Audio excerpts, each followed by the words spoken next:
passeando no jardim da vida, encontrei a flor que tanto sonhei, preparando bem essa flor tão querida. Então loucamente eu me apaixonei.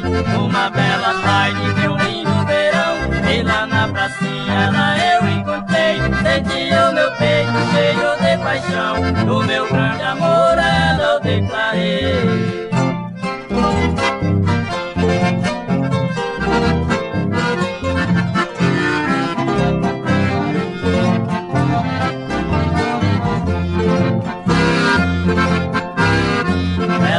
Olhando para mim, sorrindo, com muita ternura me deu sua mão. Quando eu beijei aqueles lábios lindos, eu senti em saltos no meu coração. Uma bela noite na linda capela, nós dois recebemos de Deus a benção. Quando ajoelhado eu ao lado dela, juramos de ter a eterna união.